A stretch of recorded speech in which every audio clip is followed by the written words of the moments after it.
મોટા ભાગના માણસો જે કરે એને બદલે કંઈક અલગ કરો તો જ તમે ઝડપી વિકાસ કરી શકો. મિત્રો, આ વાર્તાનો એન્ડિંગ આપણને એમ કહે છે કે બધા જ માણસો જે કરતા હોય એના કરતાં કંઈક જુદું કરો તો તમને લાભ વધારે મળે. અને આ વાતને સમજાવવા માટે મારે એક ખેતીનું જ કામ કરતા ગામની અંદર એક મુકેશ નામનો યુવાન શહેરની અંદર એગ્રીકલ્ચર કોલેજની અંદર માસ્ટર ડિગ્રી મેળવી અને પોતાના ગામમાં જાય છે. આ ગામ છે એ મોટા ભાગના એમાં ખેતી જ કરતા અને લગભગ દર વખતે બધા એક સરખા જ પ્રકારનું વાવેતર કરે. એટલે કે જો સિંગ વાવે અથવા તો કપાસ વાવે, પણ લગભગ મોટા ભાગના છે એ એક સરખું જ વાવેતર કરે. મુકેશના મનમાં પ્રશ્ન થયો કે બધા જ જો સિંગ અને કપાસ વાવતા હોય તો એને બદલે મારે કંઈક જુદું વાવવું છે. હજી વાવણીને વાર હતી. એના મનમાં એમ થયું કે મારે શું કરવું, એટલે એણે વિચાર કર્યો કે મારે સ્ટ્રોબેરી વાવવી છે. સ્ટ્રોબેરીની વાત તો કોઈને કલ્પના પણ નહોતી, એટલે એણે શરૂઆતમાં 3 થી 4 મહિના માટે સ્ટ્રોબેરીનો અભ્યાસ કર્યો. એને કેવું વાતાવરણ જોઈએ, કેવી રીતે વાવવું જોઈએ, પાણી કેટલું આપવું જોઈએ, ખાતર કેવા પ્રકારનું આપવું જોઈએ, કેટલા સમયે પાણી પાવું જોઈએ. આ પ્રકારનો એને રિસર્ચની ભૂમિકા ઉપર આખો સર્વે કર્યો. કારણ કે પોતે ભણેલો હતો, માસ્ટર ડિગ્રી એગ્રીકલ્ચરમાં લીધેલી, અને એણે બધું જ સર્વે કર્યા પછી એણે પોતાના ખેતરની અંદર કપાસ અથવા તો સિંગ વાવવાને બદલે આ સ્ટ્રોબેરીનો પાક લેવા માટે એણે રોપણી કરી. ચોક્કસ પદ્ધતિઓ પર આગળ હતો. બધી જ વિગતો એણે જાણી લીધી હતી અને એ અનુસંધાને એ જેમ વરસાદ વધતો ગયો, પાણી મળતું ગયું, એમ એના અનુસંધાનમાં એની અંદર સ્ટ્રોબેરીનો વિકાસ પણ વધતો ગયો. બીજા લોકોએ ખરેખર સિંગમાં અથવા તો કપાસમાં પૈસા સારા કમાયા, પણ આ જે મુકેશ હતો એ મુકેશ તો ખરેખર એ જે સ્ટ્રોબેરી છે એ સ્ટ્રોબેરી ભેગી કરી અને એમાંથી અન્ય પ્રકારની વસ્તુ કઈ બને, પોતે જ વસ્તુ બનાવે ત્યાં, અને બનાવ્યા પછી માર્કેટની અંદર એ વસ્તુને વેચવા માટેની શરૂઆત કરી. અને એ વેચવાને કારણે એને પહેલાં જ વર્ષે બહુ મોટો નફો થયો, બહુ સારી રીતે કામ કર્યું. અને જ્યારે ખરેખર એને આ પ્રકારની ભૂમિકા ઉપર વધારે વળતર મળ્યું, એટલે બીજા વર્ષે કેટલાક ખેડૂતોએ આ સ્ટ્રોબેરી વાવવાની શરૂઆત કરી. ત્યારે આણે સ્ટ્રોબેરી તો એણે પણ વાવી, પણ એણે પોતે એમાંથી બનાવવા માટેની જે ભૂમિકા છે એનો એણે અભ્યાસ વધારે સારી રીતે કર્યો. અને જુદી કેટલીક બાબતો જે ખાવા માટેનો ઉપયોગમાં આવે એને માટે એણે ખાસ ચોક્કસ પ્રકારની ફેક્ટરી, મશીનરી વસાવી અને આ રીતે કામ કરી અને ખૂબ પૈસા કમાતો.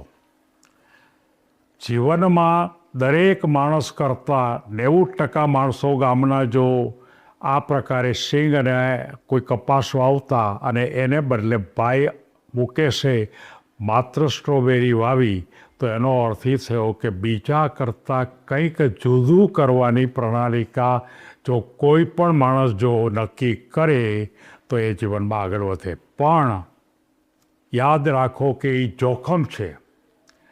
અલગ વિચારવું અને અલગ કરવું એના માટે જોખમ લેવા જેવી વાત છે. અને જોખમ લેતા પહેલાં તમારે એ વસ્તુ ઉપર પૂર્ણ રીતે અભ્યાસ કરવો પડે.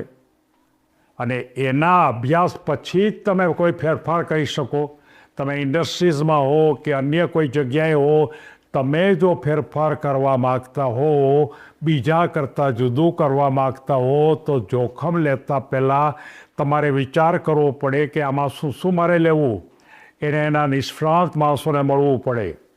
એના એ ખૂબ સારી રીતે કઈ સિઝનમાં થાય, કેવી રીતે થઈ શકે, શું કરી શકે, આવી તમામ માહિતી ભેગી કરી અને આયોજન કર્યા પછી જો કરે તો જ એને ફાયદો થઈ શકે. અત્યારે આપણને ખબર છે કે ડ્રેગનનો વધારેમાં વધારે માનો કે વાવેતર થાય છે, આજથી ઘણા વર્ષ પહેલાંનો ઉપયોગ બહુ થતો નહોતો અને એ ભૂમિકામાં ફેરફાર થયો, પણ આજે જાજી સંખ્યામાં થયા તો હવે એના કરતાં એક જુદું વિચારવું જોઈએ. આ તો ઇન્ડસ્ટ્રીઝમાં નથી વાત કરી, એગ્રીકલ્ચરમાં વાત કરી, પણ દુનિયાના કોઈ પણ ક્ષેત્રની અંદર, કોઈ પણ પ્રોડક્શનની અંદર તમારે એવરી ડે નવું જ કરવું પડે.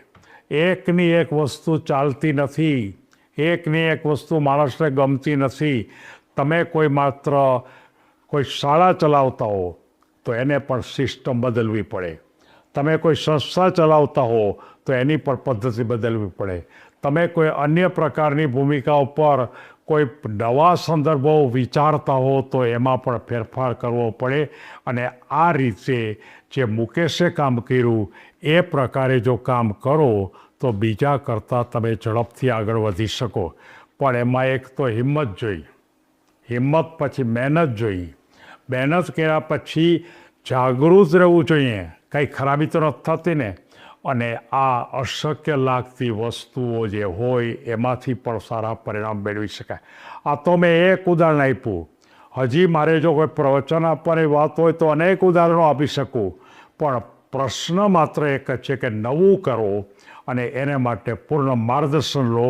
સ્ટ્રોબેરી આ જે મુકેશે ઉગાડી અને ખૂબ પૈસા કમાણો અને એના અનુસંધાનમાં એણે ફેક્ટરી પણ ખોલી અને આ પ્રકારે નવીન રસ્તાઓ ઉપર ગયા. જીવનમાં કંઈક અલગ કરવાની જો હિંમત રાખનારા હંમેશા ટોચ ઉપર હોય છે. અને એ જો ટોચ ઉપર વહેલું પહોંચવું હોય તમારે, અને બીજા જે બધા રસ્તા કર્યા છે એ રસ્તા ઉપર તમે પહોંચો એના કરતાં નવા રસ્તા ઉપર તમે ઝડપથી પહોંચી શકો. એ આજના આ ટેકનોલોજીનો પણ સિદ્ધાંત છે, આપણા માણસના વિચારનો પણ સિદ્ધાંત છે. આપણે પણ રોજ નવું વિચારવું પડશે, એકનો એક વિચાર પણ નહીં ચાલે હવે. અને આ વાત જો યુવાનો સમજશે તો એના પોતાના જે શિક્ષણ, પોતાની જે ડિગ્રી છે એની સાથે સુમેળ થશે અને જીવનમાં એ ખૂબ ઊંચાઈ પ્રાપ્ત કરશે. સૌને ધન્યવાદ.